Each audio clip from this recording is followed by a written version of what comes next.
جو موضوع 2 دن سے شروع کیا ہے اور جو موضوع چل رہا ہے انشاءاللہ العزیز آج اس کی تکمیل کی کوشش کریں گے. قریب آ جاؤ.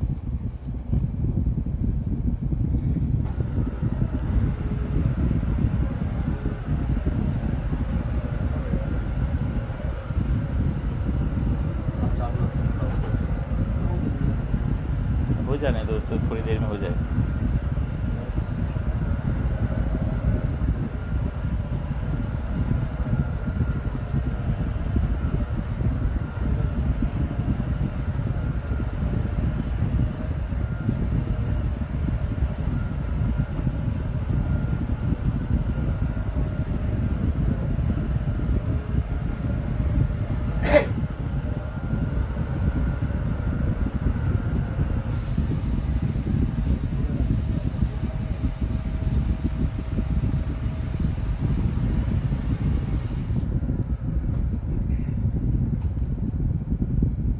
شیخ صاحب بھی ہے تو شیخ صاحب کے روب سے گر گئے ہو. ہاں اس لیے، اور چونکہ وہ دیوار سے ٹیک لگائے بیٹھے ہیں تو اثر اتنا دور تک پہنچا.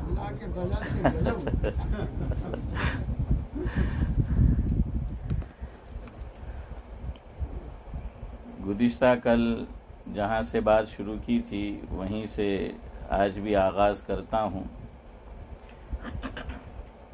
کہ ہم نے تجھے جانا ہے فقط تیری عطا سے. ہم نے تجھے جانا ہے یعنی اللہ رب العزت کو، کہ ہم نے تجھے جانا ہے فقط تیری عطا سے، سورج کے اجالوں سے فضاؤں سے خلا سے. ہم نے تجھے جانا ہے فقط تیری عطا سے، سورج کے اجالوں سے فضاؤں سے خلا سے، جنگل کی خاموشی سے پہاڑوں کی انا سے، برسات سے طوفان سے پانی سے ہوا سے. درمیان کا کچھ حصہ کل سنایا تھا، اس کو میں حذف کرتا ہوں، چھوڑ دیتا ہوں. ابلیس کے فتنوں سے تو آدم کی خطا سے، ابلیس کے فتنوں سے تو آدم کی خطا سے، اوصاف ابراہیم سے یوسف کی حیا سے، اور حضرت ایوب کی تسلیم و رضا سے، اور حضرت ایوب کی تسلیم و رضا سے، عیسیٰ کی مسیحائی سے تو موسیٰ کے عصا سے. یہی آپ کو سنانا تھا. عیسیٰ کی مسیحائی سے تو موسیٰ کے عصا سے، نمرود کے فرعون کے انجام فنا سے، نمرود کے فرعون کے انجام فنا سے، کعبے کے تقدس سے تو مروہ سے صفا سے، تورات سے انجیل سے قرآن کی صدا سے، تورات سے انجیل سے قرآن کی صدا سے، یاسین سے طٰہٰ سے مزمل سے نبا سے. 30ویں پارے میں سورت ہے نا، سورہ نبا.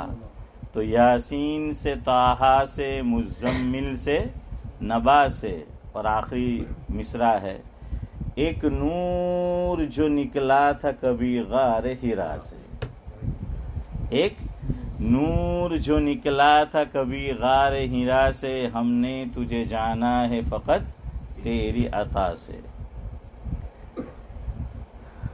کل ایک بات درمیان میں آئی تھی اور اس کی میں تکمیل نہیں کر پایا. آپ کو یاد ہوگا کہ حضرات انبیاء کرام علیہم الصلاۃ والسلام کے تعلق سے ہمارا عقیدہ یہ ہونا چاہیے کہ حضرات انبیاء کرام علیہم الصلاۃ والسلام گناہوں سے معصوم ہوتے ہیں، پاک ہوتے ہیں. اللہ تبارک و تعالی ان کی حفاظت فرماتے ہیں.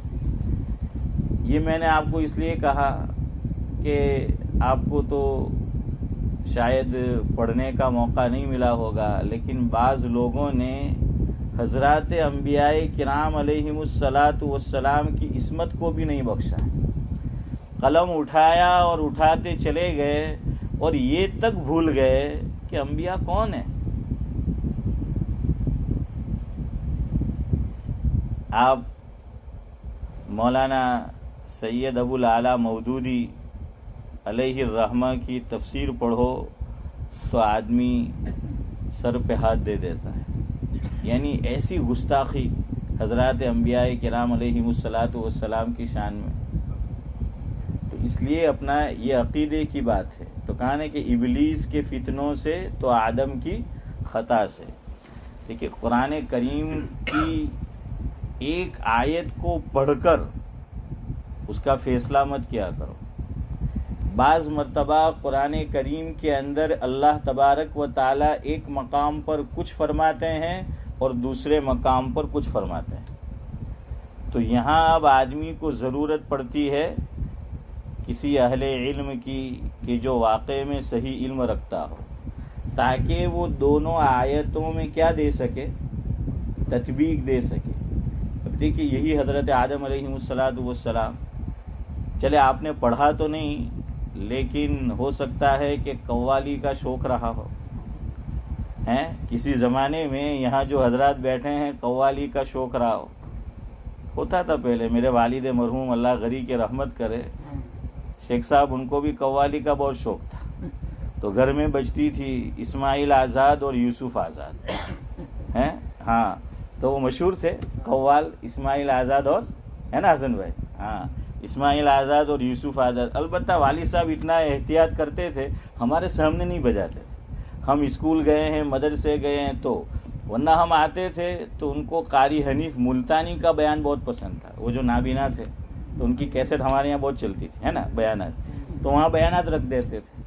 اسی طرح ایک اور مشہور مقرر ہوئے ہیں، اللہ تعالیٰ دونوں کو غری کے رحمت کرے، حضرت مولانا سید عبد المجید ندیم صاحب نور اللہ مرقدہ. تو والد صاحب کو ان کا بیان بھی بہت پسند تھا. تو وہ اور نعت وغیرہ. ہمارے قریب میں ایک بستی ہے کچھولی، ہمارے عبدالصمد چچا کے داماد ہیں وہاں کے. تو وہاں ایک صاحب ہے سلیم بھائی بھیکھا، حافظ قرآن بھی ہے غالباً، حافظ سلیم بھیکھا، جانتے ہو؟ تو وہ نعت خواں ہیں، ان کا آواز بہت اچھا ہے، ان کی آواز.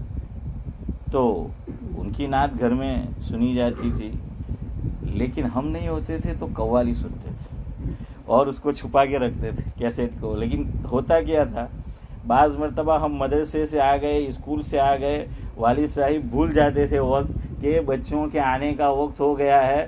تو ادھر یوسف آزاد اور ادھر ہاں بہرحال ہم پہ جو پابندی لگانا چاہتے تھے ہم بھی آزاد، کہ وہ پتہ جو ہے وہ چل گیا. تو وہ سنتے رہتے تھے یوسف آزاد اور اسماعیل آزاد کو. تو وہ قوال بعض مرتبہ نہ بولنے کے جملے بھی بولتے ہیں اور نہ گانے کے جملے بھی گاتے تھے. ایک یہ جملہ بھی تھا اس میں، شاید آپ نے سنا ہو، کہ آدم سے ہوئی نادانی جنت کا چھوٹا. میرے خیال سے کوئی قوال نہیں سنتا تھا. دانا پانی، ہے نا، ہاں دانا پانی، کہ آدم سے ہوئی نادانی جنت کا چھوٹا دانا پانی. تو بہرحال کوئی نادانی نہیں ہوئی. انبیاء نادان نہیں ہوتے، انبیاء تو داناؤں کے سردار ہوتے ہیں. یاد رکھنا، کوئی نبی نادان نہیں ہوتا. ہاں، ہر نبی یعنی پوری امت، علماء نے لکھی ہے یہ بات، کہ پوری امت کی عقلوں کو ترازو کے ایک پلڑے میں رکھ دو اور دوسرا جو پلڑا ہے اس میں نبی کی عقل کو رکھ دو، تو کون سا پلڑا بھاری ہو جائے گا؟ نبی کی عقل کا پلڑا وہ بھاری ہو جائے گا. تو یاد رکھو، نبی نادان نہیں ہوتا. نبی کیا ہوتا ہے؟ نبی دانا ہوتا ہے، بلکہ داناؤں کا سردار ہوتا ہے. تو قرآن کریم نے دو لفظ الگ الگ جگہ پر استعمال کیے حضرت آدم علیہ السلام کے لیے. اس لیے بعضوں کو دھوکہ لگا، بعضوں کو جو نہیں لکھنا چاہیے تھے تو بعضوں نے وہ لکھ دیا. حضرت آدم علیہ السلام کا واقعہ آپ دیکھیں گے کہ حضرت موسیٰ علیہ السلام کے واقعے کی طرح اللہ رب العزت نے مختلف مقامات پر بیان کیا ہے. پہلے پارے سے ہی شروع ہو جاتا ہے حضرت آدم علیہ السلام کا ذکر خیر. تو ایک موقع پر قرآن کریم یوں فرماتا ہے حضرت آدم علیہ السلام کے تعلق سے، وَعَصَى آدَمُ رَبَّهُ فَغَوَى، غالباً 16واں پارا. یہ حافظ ان کے ہاں હવે હાફિઝ સાહેબ અશફાકભાઈ બીતા હોય કે મોલ સાહેબ હવે મને જ પૂછા કરે હે કે ક્યાં સુપારામાં જઈને મેં જવાબ નહીં આપ્યું તારા મારી પોલ ખુલી જાય. તો બહરહાલ کیا ہے وَعَصَى آدَمُ رَبَّهُ فَغَوَى، یہ 16ویں پارے میں فرمایا. عصا یہ عصا اور معصیت یہ اسی سے ہے. تو یہ عصا یہاں پر آیا ہے عین صاد یا یا، اور ہمارے چودھری صاحب کے ہاتھ میں جو عصا ہوتا ہے وہ عین صاد اور الف والا ہے، وہ جو عصا ہوتا ہے. لیکن یہ جو معصیت اور یہ جو عصا ہے یہ اسی سے نکلا ہے، عصا سے، یعنی دونوں کے اندر کیا ہے مناسبت ہے. لیکن بہرحال ابھی میں اس طرف نہیں جاتا. تو عصا کا معنی ہوتا ہے نافرمانی، اسی سے ہم بولتے ہیں معصیت. معصیت کا کیا معنی؟ گناہ ہے نا. معصیت کا کیا معنی؟ گناہ. تو عصا یعنی گناہ، اللہ تعالیٰ کی نافرمانی، خالق کی نافرمانی. اور اللہ رب العزت خود قرآن کریم میں اس مقام پر نورانی بھائی بیان فرما رہے ہیں کہ وَعَصَى آدَمُ رَبَّهُ فَغَوَى. اللہ خود فرما رہے ہیں فغوا، غوا بھی آیا، فغوا، اور عصا بھی آ گیا. اور عصا کا معنی گناہ، اللہ تعالیٰ کی نافرمانی کرنا. اور ابھی میں نے آپ کو بتایا کہ ہمارا عقیدہ یہ ہونا چاہیے کہ حضرات انبیاء کرام علیہم الصلاۃ والسلام، صرف میں حضرت نبی کریم صلی اللہ علیہ وسلم کی بات نہیں کر رہا، بلکہ سارے انبیاء کے تعلق سے ہمارا یہ عقیدہ ہونا چاہیے کہ وہ گناہ صغیرہ سے بھی اور گناہ کبیرہ سے بھی کیا ہوتے ہیں؟ پاک ہوتے ہیں. گناہوں سے وہ محفوظ ہوتے ہیں، اللہ تبارک و تعالیٰ ان کی حفاظت فرماتے ہیں. ہاں، حفاظت جو ہے وہ فرماتے ہیں. دیکھیے، ایک ہے برائی سے ہم دور ہو، اور دوسرا ہے کہ برائی ہم سے دور ہو، ہے نا حنیف بھائی؟ حنیف بھائی سمجھ گئے. یہ فرق سمجھو، میری اگلی بات سمجھنا آپ کے لیے آسان ہوگا. میں قرآن سے آپ کو دلیل دوں گا انشاءاللہ. پھر میں آپ کو سنا رہا ہوں. ایک ہے برائی سے ہم بچے، اور دوسرا کیا ہے فاروق بھائی؟ ہاں، یہ ہوئی بات، برائی ہم سے بچے. سمجھو تو اگلی بات سمجھ میں آئے گی. پھر میں فبی اعلیٰ ربکما تکذبان کی طرح دہراتا ہوں. ہے عبدالرؤف بھائی؟ ہاں، بڑا اہم مسئلہ ہے. آپ سمجھیں گے تو آپ کو پوری زندگی انشاءاللہ کام دے گا. پھر میں دہراتا ہوں. ایک ہے ہم برائی سے بچے، اور دوسرا کیا ہے عارف بھائی؟ ہم ایک برائی سے ہم دور ہو، دوسرا برائی ہم سے دور ہو. دیکھیے، ہمارا دوسرا عقیدہ، حضرات انبیاء کرام علیہم الصلاۃ والسلام معصوم ہے، اور حضرات صحابہ کرام محفوظ ہے. کیا ہے؟ محفوظ ہے. دونوں میں فرق ہے. ایک ہے معصوم اور دوسرا ہے محفوظ.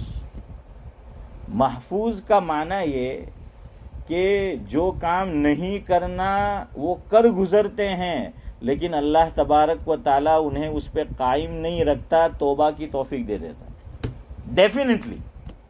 یعنی ان کو توبہ کی توفیق ڈیفینیٹلی مل جاتی ہے 100%، بلکہ آپ اس سے زیادہ بھی کہہ لیں. اللہ نہ کرے مجھ سے اور آپ سے گناہ ہو گیا، اللہ میری آپ کی سب کی حفاظت فرمائے. ہاں، لیکن کوئی گارنٹی نہیں ہے کہ گناہ کے بعد مجھے اور آپ کو توبہ کی توفیق بھی ہوگی. یہ کوئی گارنٹی اللہ نے نہیں دی ہمیں. یہ گارنٹی مجھے اور آپ کو نہیں دی ہے، میرے اور آپ کے لیے گارنٹی نہیں ہے. لیکن صحابہ کرام کے لیے گارنٹی ہے. صحابہ کرام کے لیے کیا ہے؟ گارنٹی ہے کہ اگر ان سے گناہ ہوا بھی تو اللہ رب العزت ان کو اس پر باقی نہیں رکھتا، توبہ کی توفیق دے دیتا ہے. اور آدمی ایک مرتبہ گناہ سے توبہ کر لے شبیر چچا، تو وہ کیسا ہو گیا؟ گویا کبھی اس نے گناہ کیا ہی نہیں، ہے نا؟ یہی ہے نا کہ پھر اس نے گناہ کیا ہی نہیں. بلکہ شریعت کی یہ تعلیم ہے مجھے اور آپ کو کہ جس گناہ سے میں اور آپ توبہ کر چکے ہیں دوسروں کے سامنے اس کا اظہار بھی مت کرو. ہاں، دوسروں کے سامنے اس کا اظہار بھی نہیں کرنا ہے کہ اللہ تعالیٰ نے توبہ کی توفیق دے دی ہے، اسے دوبارہ یاد بھی نہیں کرنا ہے، اس کو دوبارہ یاد بھی نہیں کرنا ہے. اللہ تبارک و تعالیٰ نے اس کو ڈیلیٹ کر دیا ہے. اب دیکھیے سورہ حجرات کون سے پارے میں ہے؟ 26ویں پارے میں. اللہ رب العزت پہلے رکوع میں صحابہ کرام کے تعلق سے یوں فرما رہے ہیں اولئک الذین امتحن اللہ قلوبہم للتقوی لہم مغفرۃ واجر عظیم. اللہ یہ فرما رہے ہیں، انداز کیسا اختیار کیا. مفہوم یہ ہے چودھری صاحب، اللہ فرما، دیکھیے امتحان گاہ میں جو امتحان ہوتا ہے، ابھی ہمارے یہ جو مسجد کے ساتھ مدرسہ چلتا ہے غالباً امتحان کا وقت قریب ہے نا، تو امتحان بچے امتحان دیتے ہیں اور جو امتحان لینے آتا ہے اسے کیا کہتے ہیں؟ ممتحن. اسے کیا کہا جاتا ہے؟ ممتحن، یعنی امتحان لینے والا. اور جو طلبہ ہے اشرف بھائی وہ ہے امتحان جی جائے، وہ امتحان دینے والے. تو ہمارا امتحان تو ویسے اللہ رب العزت سب کا امتحان لیتا ہے لیکن امتحان گاہ میں ہم ہیں، کوئی استاد آ کر بیٹھا وہ امتحان لے رہا ہے. صحابہ کرام کا ممتحن خود اللہ رب العزت ہے.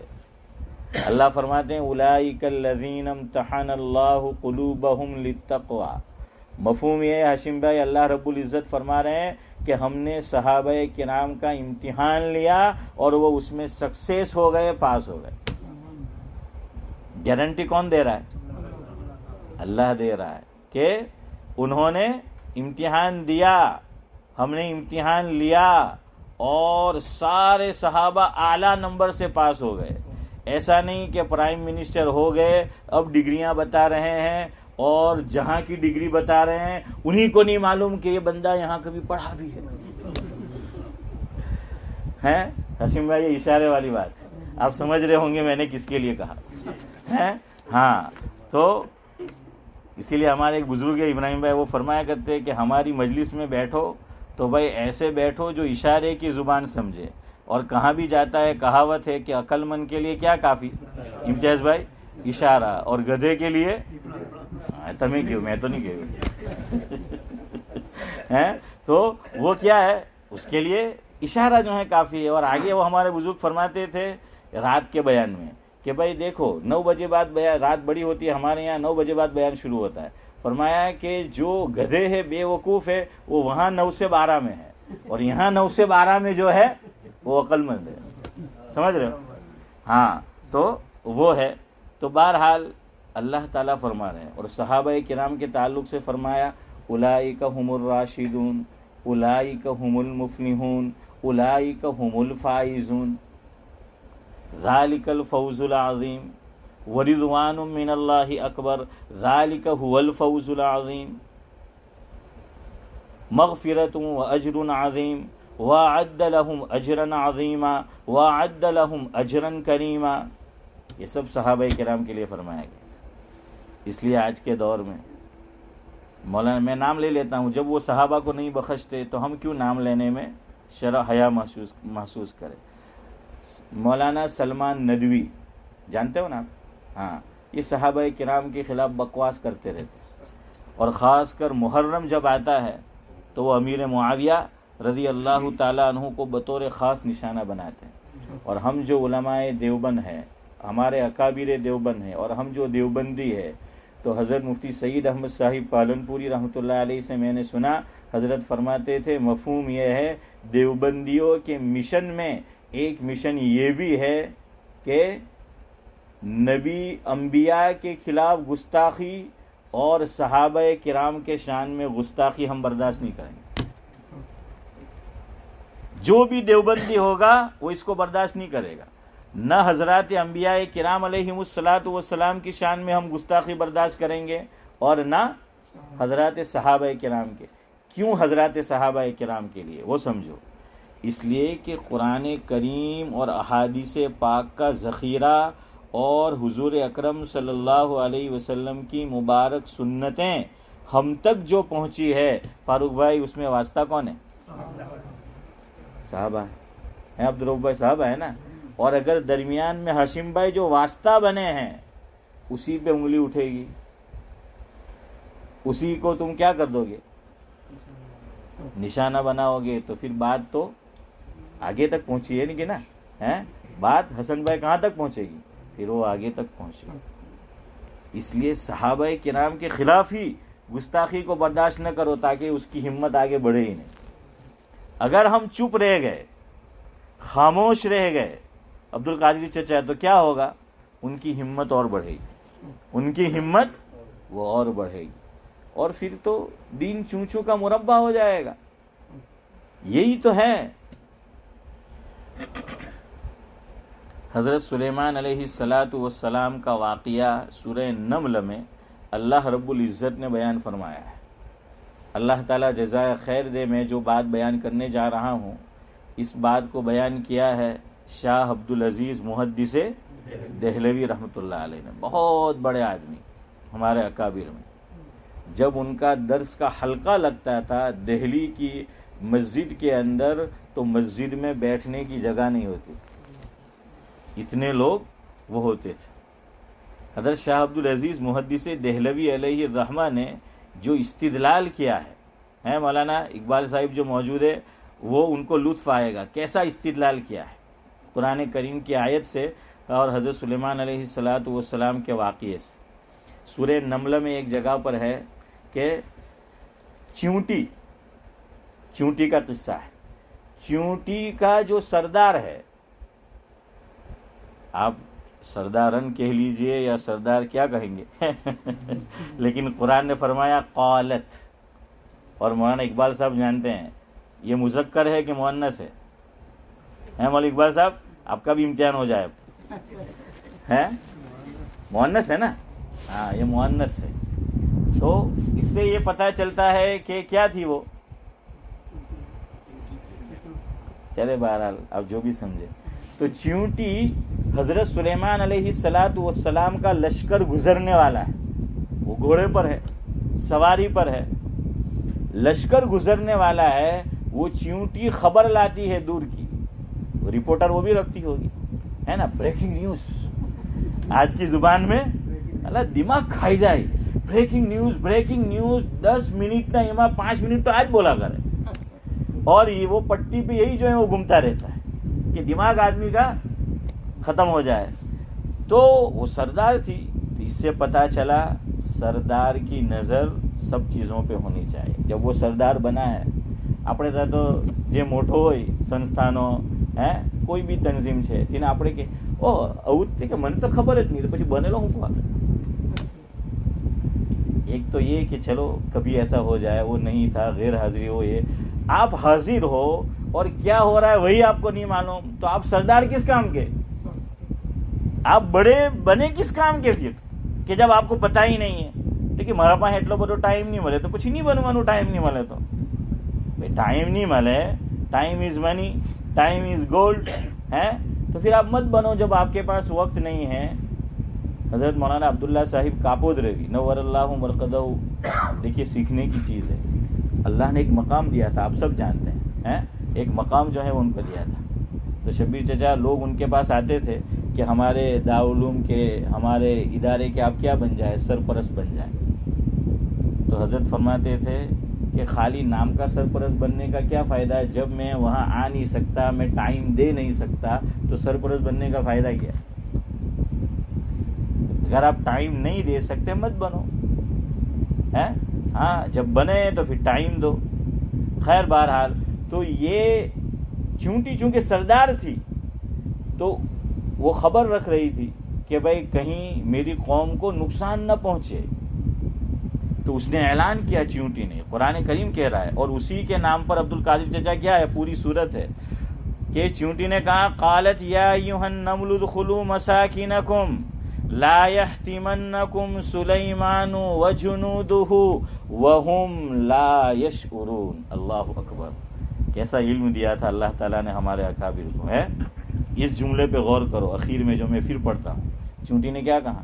یا جو بھی مذکر مؤنث ہو، قالت یا ایھا النمل ادخلوا مساکنکم لا یحطمنکم سلیمان وجنودہ وہم لا یشعرون. اللہ تعالیٰ نے فرمایا شہید کے تعلق سے کہ یا ایھا الذین آمنوا استعینوا بالصبر والصلاۃ ان اللہ مع الصابرین ولا تقولوا لمن یقتل فی سبیل اللہ اموات بل احیاء ولکن لا تشعرون. کیا فرمایا؟ تشعرون. یہاں فرمایا وہم لا یشعرون. وہاں بھی فرمایا کہ شہید اپنی قبروں میں زندہ ہے لیکن تم نہیں سمجھ سکتے. ان کی حیات کی کیفیت کو اللہ فرماتے ہیں تم نہیں سمجھ سکتے. یہاں چونٹی اب قوم کی جو سردار یا سردارن ہے، قوم کا سردار یا قوم کی سردارن، وہ کہہ رہی ہے اس تمام چونٹیوں سے کہ اپنے بلوں میں گھس جاؤ، چلی جاؤ اپنے بلوں میں. کیوں؟ سلیمان اور ان کا لشکر آ رہا ہے اور گھوڑے کے اوپر آ رہا ہے، گھوڑے کی ٹاپ ہے. اگر گھوڑے کی ایک ٹاپ چونٹی پہ گرے گی تو ایک چونٹی کیا بلکہ پورا خاندان تباہ ہو جائے گا. اس کا تو پورا کیا ہو جائے گا؟ خاندان کا خاندان صدیق بھائی جو ہے وہ تباہ ہو جائے گا. اللہ اکبر. لیکن چونٹی آگے کیا کہہ رہی؟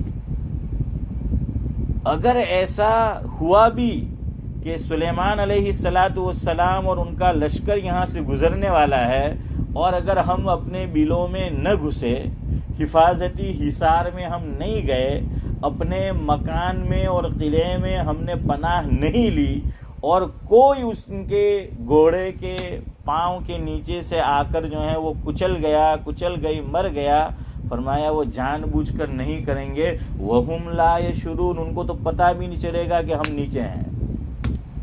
یعنی وہ بتانا یہ چاہتی ہے کہ جان بوجھ کر وہ کسی پہ ظلم نہیں کرتے. نبی اور نبی کے ماننے والے جو ہیں، صحابہ ہے، حواریین ہے، وہ جان بوجھ کر کسی پہ ظلم نہیں کرتے. حضرت شاہ صاحب رحمۃ اللہ علیہ فرماتے ہیں ایک چیونٹی کا عقیدہ آپ دیکھیے، وہ بعض انسانوں سے اچھا ہے. چیونٹی یہ عقیدہ رکھتی ہے نبی کے متعلق اور نبی کے ماننے والوں سے متعلق کہ وہ جان بوجھ کر کسی پہ ظلم نہیں کر سکتے. فرمایا پھر صحابہ کسی پہ کیسے ظلم کر سکتے؟ صحابہ جان بوجھ کر کسی پہ کیسے ظلم کر سکتے ہیں؟ یہ محرم آیا نا، اسی لیے میں آپ کو سنا رہا ہوں. یہ سب باتیں اسی وقت اٹھتی ہے سوشل میڈیا پہ بھی. یہ میں دوسرا اشارہ کر رہا ہوں.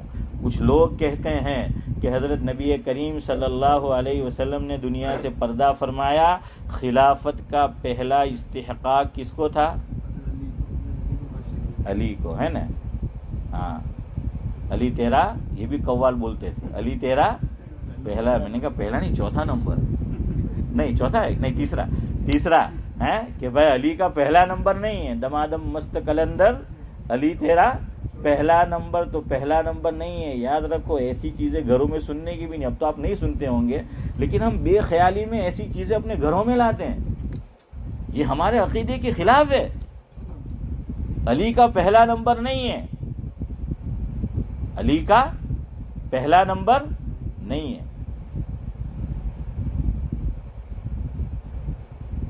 کیوں؟ وہ تیسرے نمبر پر ہے. اور ہمارا عقیدہ ہے کہ چونٹی چوتھے پہ، ہاں وہی تو آپ بولو نا یار، عثمان اور علی، ہاں چوتھے نمبر پہ. تو بہرحال وہ چوتھے نمبر پر جو ہے وہ ہے. تو چونٹی کا عقیدہ انسانوں سے اچھا ہے، بعض مسلمانوں سے اچھا ہے اگر وہ مسلمان ہو تو، کہ جب سلیمان کے صحابی چیونٹی پر ظلم نہیں کر سکتے تو محمد صلی اللہ علیہ وسلم کے صحابہ علی پہ کیسے ظلم کر سکتے؟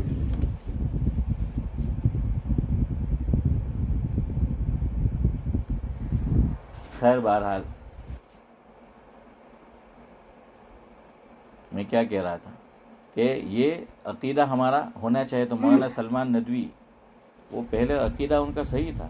دیکھیے اسی لیے پھر ان کو ندوۃ العلماء والوں نے بھی کیا کیا، وہ اس کا پھر خاص قصہ ہے، الگ کیا یا الگ ہوئے کیا ہوا، لیکن بہرحال وہ کیا اس لیے کہ وہ صحابہ کے خلاف تان و تشنیع، صحابہ کے خلاف ایسے بیانات آ جائے اسے فارورڈ مت کرو، آگے واٹس ایپ پہ آ جائے. یہ ذمہ داری ہے ہماری. اور حضرت معاویہ رضی اللہ تعالیٰ عنہ کے خلاف بھی بکواس مت سنو. اللہ تعالیٰ نے سارے صحابہ کے تعلق سے فرمایا اولئک هم المفلحون، اولئک هم الراشدون، اولئک هم الفائزون. بلکہ ہمیں یہ کہا گیا وَإِذَا لَقُوا الَّذِينَ آمَنُوا قَالُوا آمَنَّا. فرمایا کہ یہ مسلمانوں تمہارا ایمان کیسا ہونا چاہیے جیسا صحابہ کا ایمان ہے. ہمیں یہ کہا جا رہا ہے کہ تم ویسا ایمان لاؤ، ویسا ایمان اپنا بناؤ. اشفاق بھائی کہ جو کس کا ہے؟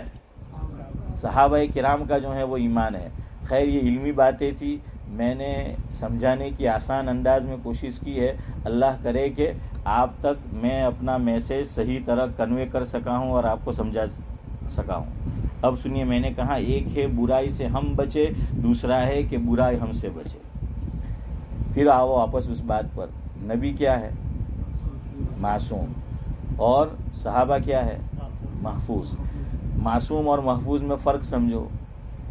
معصوم برائی اس سے دور رہتی. معصوم کا کیا مانا؟ برائی اس سے دور رہتی ہے. ہاں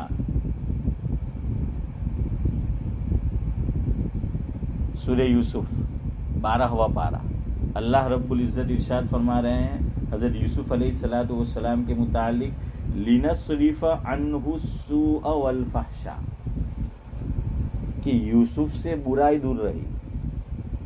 یوسف برائی سے دور نہیں رہے علیہ الصلوۃ والسلام. کیا فرمایا؟ لِنَصْرِفَ عَنْهُ السُّوءَ وَالْفَحْشَاءَ، کہ نبی اس سے برائی دور رہتی ہے.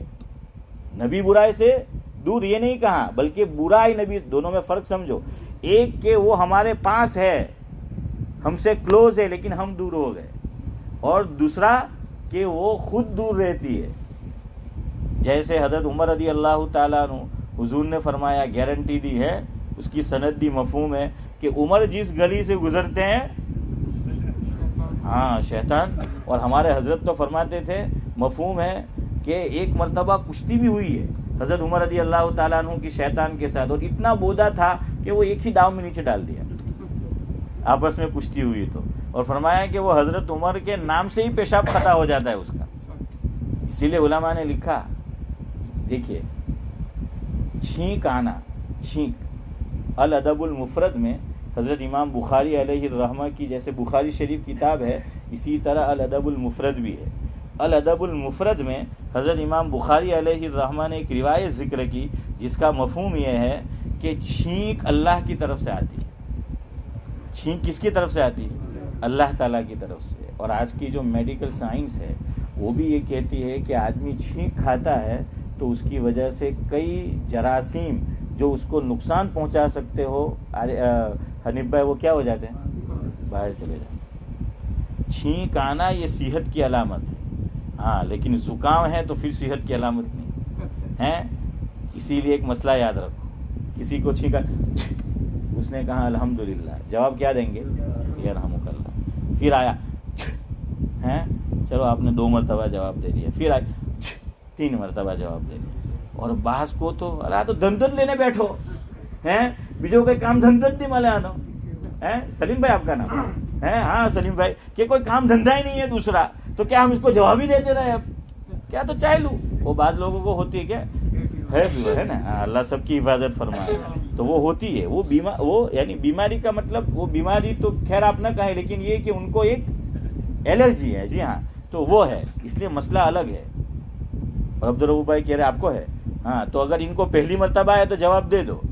پھر آئے تو عبدالرؤف بھائی نے کیا تو دیا کر ہے، ہاں، تو اب تو ہی جو ہے وہ دیا کر، چونکہ وہ تو اب جاری رہے گی.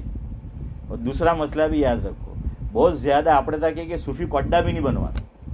جواب کب دینا ہے وہ بھی یاد رکھو. جس کو چھینک آئی اس نے جواب دیا، یعنی جواب تو نہیں دیا بلکہ حمد کی اللہ کی. ہاں، اس نے کیا کہا؟ الحمدللہ. اور وہ ہمارے کانوں میں آواز آئی تو اب جواب دینا ابراہیم بھائی کیا ہے؟ واجب ہے. یاد رکھنا، ہاں واجب ہے. اسی لیے ایک کتاب پڑھائی جاتی ہے درجہ عالمیت میں، آخری درجے میں، دور حدیث میں، ابو داؤد شریف. اس کے جو لکھنے والے ہیں مصنف، تو ایک مرتبہ دریا کے کنارے پر تھے اور کشتی میں لوگ جا رہے تھے. ایک آدمی کو چھینک آئی، اس نے زور سے کیا کیا؟ الحمدللہ کہا، اس نے حمد کی، اللہ کی دعا پڑھی. اب حضرت الامام کے کان میں آواز پہنچی اور وہ وہاں پر ہے کنارے پر. اب جواب دیتے تو وہ سن نہیں سکتا تھا. جواب بھی اس طرح دینا ہے کہ وہ سنے. کیسے دینا ہے؟ جواب بھی اس طرح دینا ہے عبد القادر چچا کہ وہ سنے جس نے الحمدللہ کہا ہے. تو اب حضرت الامام جواب دیتے، آواز میں فرق ہوتا ہے. ہمارے ابراہیم بھائی ماشاءاللہ 80 پاس ہے، پھر بھی ایسا آواز ہے کہ میں کہ آپ بھونگرا ماتی کنیکشن آپ جوڑائی جائے ہیں. فاروق بھائی ماشاءاللہ آواز ان کی بالکل نوجوانوں والی، ہمیں شرم آئے ویسی جو ہے وہ آواز ہے. تو ایسا ہوتا ہے، الگ الگ آواز ہوتی ہے. اب اس کی آواز پہنچ گئی، اب حضرت الامام کا جواب اس کے کان میں نہیں پہنچتا. تو حضرت الامام نیکی کے کتنے حریص تھے. وہ کیا کرائے پر کشتی لی خود کے پیسے سے. نہ આપણે તો 2 પાઉન્ડ بھی نماز હારું લાખવાના હોય, પાર્કિંગ ફ્રી નહીં હોય કે ઘેર જઈને પડ લેવું. હે સિદ્દીકભાઈ એવું જ ને? ہاں کہ ادھر جا کے حسن بھائی جو ہیں وہ پڑھ لیں گے. خیر بہرحال تو کشتی لی، کوئی کام نہیں. اور کشتی والے کو کہا ملاح کو کہ بھگا زور سے. اس کے قریب گئے اور نورانی بھائی کیا کہ صرف جواب دیا اس کا اور پھر چلے آئے کہ چلو میرا کام ہو گیا. چونکہ یہ واجب ہے. اب دوسرا مسئلہ سمجھو، یہ بہت سو کو معلوم نہیں ہوتا. 2 کام جہاں تک ہو سکے آہستہ کرو. 2 کام جہاں تک ہو سکے آہستہ کرو. میں نے یہ نہیں کہا ہمیشہ، جہاں تک ہو سکے. کبھی زور سے کرنا پڑتا ہے.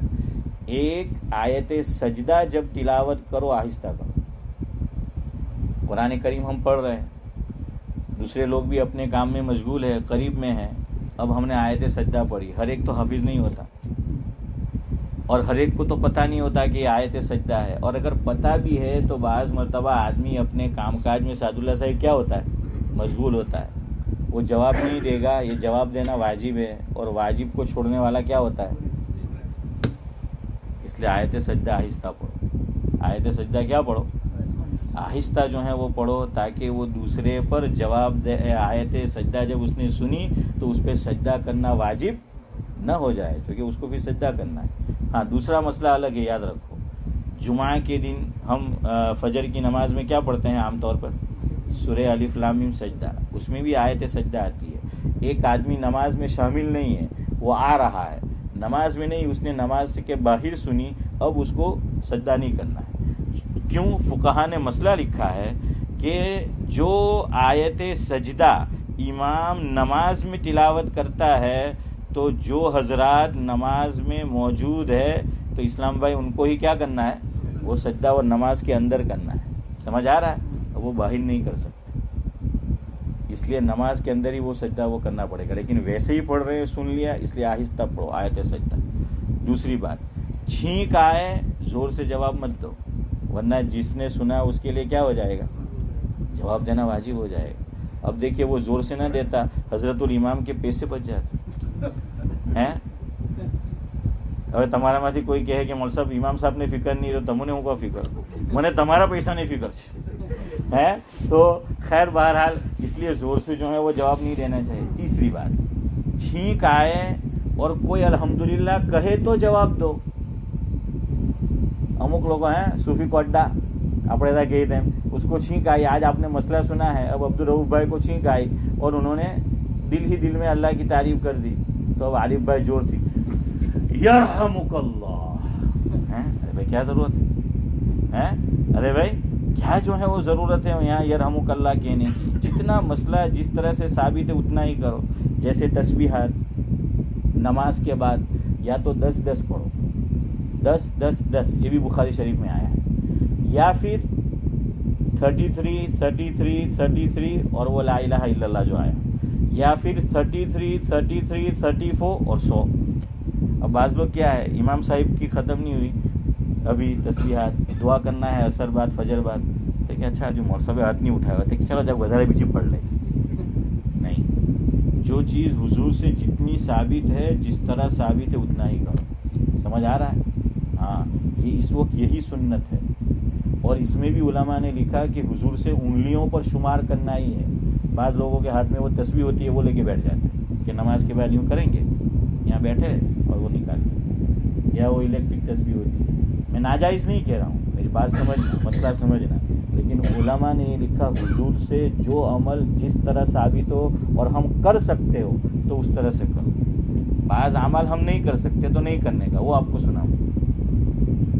انشاءاللہ 9 بجے تک ختم کریں. اور آپ اگر بور ہو جاتے ہو جلدی تو مجھے بھی بور لا کر دو سیزن میں، اور بول دو ہم جلدی ختم کریں. انڈیا سے لانے پڑیں گے تو پھر میری ٹکٹ ہی کروا دو نا یار. ہاں تو انشاءاللہ ختم کرتے ہیں. تو سنو، کیا بات یاد آئی، کیا کہہ رہا؟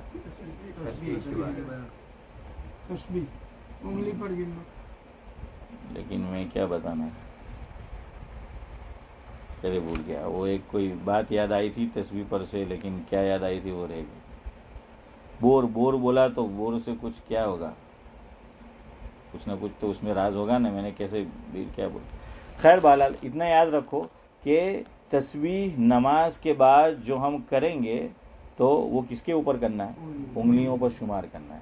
اور اس میں بھی میں نے آپ کو بتایا تھا کہ نبی کریم صلی اللہ علیہ وسلم کی عادت صرف ایک ہاتھ استعمال کرنے کی تھی. کون سا؟ ہاں یاد آیا، وہ بات بتانا چاہتا کہ جس طرح کیا ہے وہ کرو اگر ہم کر سکتے ہو، نہیں کر سکتے مت کرو. آپ صلی اللہ علیہ وسلم نے جو حج کیا، حجۃ الوداع، تو حضور نے جو طواف کیا ہے نا اونٹنی پہ بیٹھ کے کیا ہے. حضور نے طواف کیسے کیا تھا؟ اونٹنی پہ بیٹھ کے کیا تھا.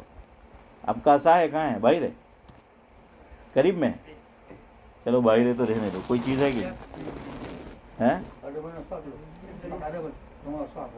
لاؤ کوئی عصا. عبد القادر چچا نہ، عبد القادر چچا نا. ہاں تو یہ سنو، یہ حضور نے اس طرح سے کیا ہے کہ اونٹنی پہ جیسے میں بیٹھا ہوں، سواری پہ حضور سوار ہے، حجۃ الوداع میں طواف کر رہے ہیں، اور حضور کے ہاتھ میں کیا تھی؟ لکڑی تھی، عصا تھی. اور سمجھ لو کہ یہ حجر اسود ہے. حضور نے ایسے مس کیا ہے.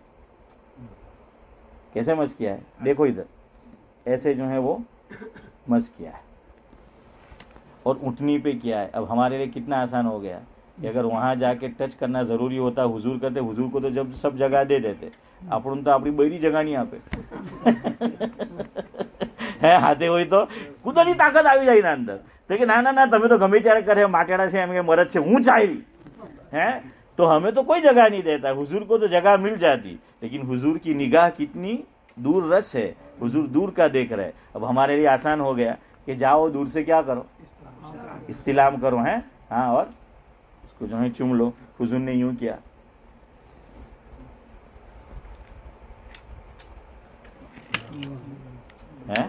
اس طرح سے کیا ہے اور اونٹنی پر ہے. اور بڑے عالم سعودی میں جن سے جو ہے آپ کو پاس کر دے، جزاک اللہ، جو انقلاب آیا ہے، میں نام نہیں لوں گا کسی وجہ سے، آپ کو پتا ہوگا وہاں کا کون بڑا. ابراہیم بھائی سمجھ گئے. اب ان کو سوجی، ارے بھائی وہ حضور کی اونٹنی تھی، یہ تیری اونٹنی ہے. گئے وہ ہاشم بھائی اور کہا ہے آج تو میں اونٹنی پہ طواف کروں گا کہ حضور نے جو ہے وہ کیا ہے. ارے حضور کی اونٹنی سمجھتی تھی کہ مجھ پہ کون سوار ہے، سید البشر ہے، وہ وہاں پیشاب نہیں کرے گی، پاخانہ صدیق بھائی وہ نہیں کرے گی وہ. لیکن ہم اور آپ وہ تھوڑی کچھ چلتا ہے. وہ گئے، اللہ کا کرنا یہ ہوا لوگوں کو سبق دینا تھا. عطاء الرحمان صاحب تو اونٹنی نے وہیں حرم میں پیشاب کر دیا. اب سب ٹوٹ پڑے ان پہ. سمجھ آیا؟ اس لیے پھر یاد رکھو جتنا کام جو ہم کر سکتے ہو تو اتنا جو ہے وہ کرنا ہے. آخری بات، وقت ہو گیا. صحابہ اور نبی سے قرآن کہہ رہا ہے برائی کیا ہوتی ہے؟ دور رہتی ہے. صحابہ 4 پارہ 2 رکوع لن تنالوا البر، اس میں ہے غالباً دوسری آیت، واعتصموا بحبل اللہ، دوسری آیت ہے نا. ہاں اس میں اللہ تعالیٰ فرماتے ہیں واعتصموا بحبل اللہ جميعا ولا تفرقوا واذكروا نعمت اللہ علیکم اذ کنتم اعداء فألف بین قلوبکم فاصبحتم بنعمته اخوانا. اب آئی بات، وکنتم علی شفا حفرۃ من النار فانقذکم منها. یہ ہے صحابہ، چونکہ صحابہ کے متعلق آیت نازل ہوئی ہے. اللہ نے کیا فرمایا؟ تم جہنم کے گڑھے کے قریب تھے، تم جہنم میں گرنے ہی والے تھے، گویا کہ قریب تھے. فانقذکم منها، ہم نے تمہیں اس سے بچا لیا.